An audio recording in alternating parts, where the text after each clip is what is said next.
Results చూస్తే ఇది ఇక్కడ చేశారంటే అంత ఆశ్చర్యం అనిపిస్తుంది. And hats off to Manoj Paramahansa గారు.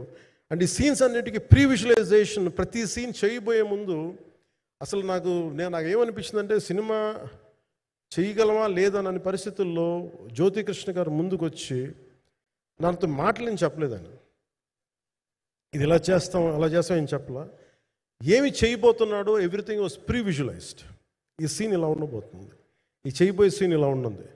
నాకు దాని మీద ఆత్మవిశ్వాసం కలిగింది. నాకు లేదు, ఒక సత్తా ఉన్న దర్శకుడు, తెలుగు చిత్ర పరిశ్రమకి సైజ్ తీయగలిగేవాడు, మంచి సాలిడ్ ఎడిటింగ్ సెన్స్ ఉన్నవాడు, మ్యూజికల్ సెన్స్ ఉన్నవాడు. అలాంటి వ్యక్తికి మనోజ్ పరమహంస గారు తోడారు. వీళ్ళిద్దరు కాంబినేషన్లో రత్నం గారి అనుభవంతో ఈ రోజున ఒక మంచి ప్రోడక్ట్ అయితే తీసుకొచ్చాం. ఇది ఎలా ఉంటుంది, ఎలా ఉండబోతుంది, ఎంత హిట్ అవుతుంది అనేది ఇది సంపూర్ణంగా ప్రజల చేతిలోనే ఉంటుంది. అది ఏ స్థాయిలో ఇది ఉంటుంది అనేది అది ప్రజలు చెప్పాల్సింది తప్ప ఇది నేను చెప్పుకునేది కాదు.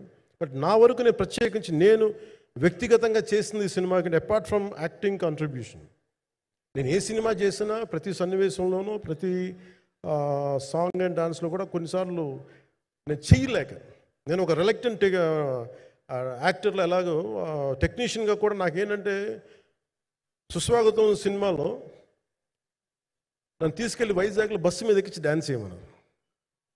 చచ్చిపోయాను డ్యాన్స్ చేయలేక. ఇంకా మిగతా వాళ్ళకి ఎంత తేలికైన డ్యాన్స్ నాకు చేయాలంటే నేను గింజుకుపోయి నేను అనుకున్నాను ఈ రోజు సినిమాలు మానేస్తాను చెప్పి మా వదినికి ఫోన్ చేసి కూడా చెప్పాను, చాలా పర్యాలు చెప్పాను.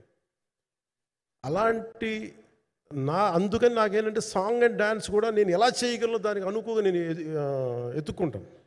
అలాగే యాక్షన్ సీక్వెన్స్ కూడా రియల్ లైఫ్లో కొడితే ఎలా ఉంటుంది, మార్షల్ ఆర్ట్స్లో సాధన ఉన్నవాడిని, ఈ లాట్ ఆఫ్ వర్క్షాప్స్, ఈ మార్షల్ ఆర్ట్ వర్క్షాప్స్ చేసిన వాడిని కాబట్టి హౌ రియలిస్టిక్ వీ కెన్, ఎంత సహజంగా మనం వెళ్ళగలం, వీటి మీద ఒక అవగాహన ఉన్నవాడిని కాబట్టి చాలాసార్లు కూర్చుంటాను. కానీ ప్రత్యేకించి ఈ 20 minutes లాస్ట్ సెకండ్స్ ఇది 2 పార్ట్స్గా ఎలా అయింది అంటే, ఒరిజినల్ థాట్ క్రిష్ గారి దగ్గర నుంచి వచ్చినప్పుడు ఇట్ వాస్ క్వైట్ లాంగ్. ఈ సినిమా ఒక పార్ట్లో అవుద్దని అనేవాడు మొదటి నుంచి. బట్ లేటర్ వాళ్ళు డిసైడ్ చేసుకొని ఒక టైంలో ఇది అవ్వదు, you want make it as 2 parts అనుకున్నప్పుడు ఎక్కడికి వచ్చి ఆగిందంటే ఈ క్లైమాక్స్ దగ్గరికి వచ్చి ఆగింది ఫస్ట్ పార్ట్. సో చెప్తున్నప్పుడు నాకేమనిపించిందంటే how else we can take it, how else we can scale it up. So దానికి నేను కూర్చొని నాకున్న ఈ మార్షల్ ఆర్ట్స్ కానీ బేసిక్ యాక్షన్ కొరియోగ్రఫీ నా ప్యాషన్ కాబట్టి ఈ పర్టికులర్ డ్రామా, ఈ పర్టికులర్ దాంట్లో ఏంటంటే మొఘల్ టైమ్స్లో ప్రతి ఒక సగటు భారతీయుడు అనుభవించిన బాధ అది. ఒక యావరేజ్ సగటు భారతీయుడు మొఘల్ కాలంలో అనుభవించిన ఒక సిచ్యువేషన్. ఆ సిచ్యువేషన్ హీరోకి సంబంధం ఉండదు, కానీ how he gets entangled, how he gets involved in it, that is outcome, that he's been captured. So దీన్ని ఒక 57 days మేము చేయగలిగామంటే, ఆ రోజు నాకు కనుక మన జ్యోతి గారు ఉండుంటే పక్కన, maybe out done it in at least ఒక 50% ఆఫ్ ఇట్. ఇంకా నేను చెప్పింది అలా చేయగలరు ఇవన్నీ కూర్చోబెట్టి వీ డిడ్ అవర్ బెస్ట్. అంటే నేనేమనుకున్నానంటే క్లైమాక్స్ చేసేటప్పుడు ఇంక నేను తర్వాత సినిమాలు చేస్తానో కూడా లేదో నాకు తెలియదు, కానీ నాకు ఇష్టమైన నిర్మాత, తెలుగు చిత్ర పరిశ్రమకి నిజంగా ఒక అండగా ఉన్న నిర్మాత, I want give my best to him. నేను అందుకని ఆంధ్రప్రదేశ్ ప్రభుత్వానికి కూడా మన ముఖ్యమంత్రి గారికి కూడా తెలియజేశాను, ఈయన్ని ఫిల్మ్ డెవలప్మెంట్ కార్పొరేషన్కి చైర్మన్ నేనే ప్రతిపాదించాను. అంటే నాకేంటంటే I don't want to be a political, ఆయన నా నిర్మాతని కాదు, ఈయన అందరు హీరోలతో తీశారు, ఈయన పాన్ ఇండియాలో ప్రతి ఒక్కరు తెలిసి ఈయనంటే. ఇలాంటి వ్యక్తి ఉంటే మన తెలుగు చిత్ర పరిశ్రమకి బాగుంటుంది. అలాగే ప్రత్యేకించి తెలుగు చిత్ర పరిశ్రమ అనేది నాకు ఈ టాలీవుడ్ అనే పదాలు నాకు వాడటం నాకు ఇష్టం ఉండదు. Bollywood, Tollywood, Kollywood, Mollywood, why should we ape Hollywood? We have a greater story narrative ability మన దగ్గర ఉంది.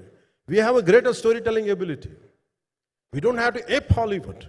We take the best practices of Hollywood, but not necessarily the name of Hollywood. వాళ్ళకున్న ప్రొఫెషనలిజం మనం నేర్చుకోవాలి, వాళ్ళకున్న commitment నేర్చుకోవాలి, వాళ్ళకున్న production designing ability మనం తీసుకురాగలగాలి. సో ఇవన్నీ నేను నా పరిధిలో ఈ రోజున ఆంధ్రప్రదేశ్ ప్రభుత్వం ప్రత్యేకించి ఈ శాఖ నా పరిధిలో ఉంది కాబట్టి దానికి ఆయన పేరు ప్రతిపాదించాను. నా ఉద్దేశం ఏంటంటే తెలుగు చిత్ర పరిశ్రమ తెలంగాణలో ఉన్న, కర్ణాటకలో ఉన్న, చెన్నైలో ఉన్న ఏదైనా సరే తెలుగు చిత్ర పరిశ్రమ, భారతీయ చిత్ర పరిశ్రమకి చాలా మంచి జరగాలి, ఇలాంటి వ్యక్తి ద్వారా ఏదైనా చేద్దాం అనే ఉద్దేశంతో ఆయన పేరు ప్రతిపాదించాను. భవిష్యత్తులో ఆయన అవుతారని మనస్ఫూర్తిగా నేను ఆశిస్తున్నాను. అందుకని అన్నీ నా చేతిలో ఉండవు కదా, అందుకని చెప్తాను. ఇఫ్ అండ్ బట్ చెప్పాలి కదా. సో ప్రత్యేకించి మీ అందరికీ నా హృదయపూర్వక ధన్యవాదాలు తెలుపుకుంటూ నెక్స్ట్ 2-3 డేస్లో I'll try to give as many interviews as I can. Nidhi I'm grateful to you. పాప చాలా తపన పడి ఉంటారు. ఈరోజు ఎలా ఉంది అంటే నాకు ఎలా అనిపించిందని, ఇందాక నేను వస్తున్నప్పుడు ఎవరు లేరు, వీళ్ళు కూడా ఎవరు లేరు. నేను వచ్చి చాలాసేపు కారులో కూర్చున్నాను, ఎందుకంటే మళ్ళీ మీరు తిట్టకూడదు, లేట్ వచ్చాడు, నీకు డిప్యూటీ సీఎం అయితే పొగలు వచ్చేస్తాను మీరు అనుకో అంటారని. నాకు అట్లా అనిపించలేదు. నాకు ఫస్ట్ టైం ఎందుకు మీడియా నాకు ఎందుకు అలవాటు పోయిందంటే, నేను వచ్చిన కొత్తల్లో ఈ జ్యోతి చిత్ర సితార పేపర్స్ ఉన్నాయి. ఎవరో ఫోటోస్ వేయమంటే దిస్ గా ఈజ్ నాట్ సేలబుల్, ఇంకా అవసరం లేదు అంటే నా ఫోటోలు వేసేవాళ్ళు కాదు. సో నాకేమనిపించింది సార్, ఇంక నేను ఈయన కాడికి నేను ఏమి అంటున్నాను నాకు తెలియదు అని చెప్పేసి మా నిర్మాతలు కూడా ఉండేవాళ్ళు కాదు. సో నాకు పబ్లిసిటీ లేకుండా సినిమాలు రిలీజ్ అవ్వడం అలవాటు అయిపోయింది నాకు. సో అదే ప్రాక్టీస్ అయిపోయింది నాకు అంతే. మళ్ళీ కూర్చోబెట్టి మీరు ఏం మాట్లాడతారు, మళ్ళీ అది ఇటు తిరిగి వస్తుందని చెప్పేసి మిగతా అంత నాట్ టాకెటివ్. మీరు సినిమా పొలిటికల్ ప్రాసెస్కి వచ్చేటప్పుడు నేను ఏదైనా మాట్లాడగలను, కానీ సినిమా వచ్చేటప్పటికి చాలా చాలా ఒత్తిడి తీసుకోవాల్సి వస్తుంది. అంటే ఎంత కథ చెప్పాలి, ఎంత కథ చెప్పకూడదు, ఈ మాట అద్భుతంగా ఉందంటే ఏం అద్భుతంగా ఉందని మళ్ళీ తిడతారు, తర్వాత 100 ఆలోచనలతోటి స్లో డౌన్ అయిపోతాను. బట్ కానీ నాకు మనస్ఫూర్తిగా ఈ సినిమా ఐ హోప్ వచ్చిన ప్రతి ప్రేక్షకులందరికీ కూడా ఒక మంచి అనుభూతిని ఇస్తాను నేను మనస్ఫూర్తిగా నేను నమ్ముతున్నాను. ఖచ్చితంగా అలాంటి అనుభూతిని ఇస్తుంది. మీరు థియేటర్లోంచి బయటకు వెళ్ళేటప్పుడు మటుకు విల్ గో విత్ ఒక ఎనర్జెటిక్ ఫీల్తో వెళ్తాయి. అంతవరకు చెప్పగలను నేను.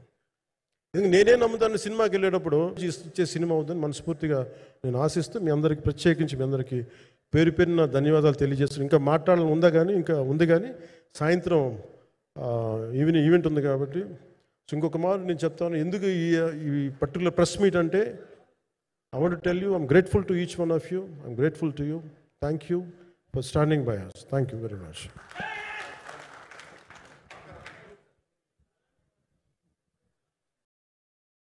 మీడియా మిత్రులందరికీ మరొకసారి ధన్యవాదాలు తెలియజెప్తూ ఉన్నాము. సో ఏం రత్నం గారు presence and mega Surya productions banner పైన వస్తున్నటువంటి ఫిల్మ్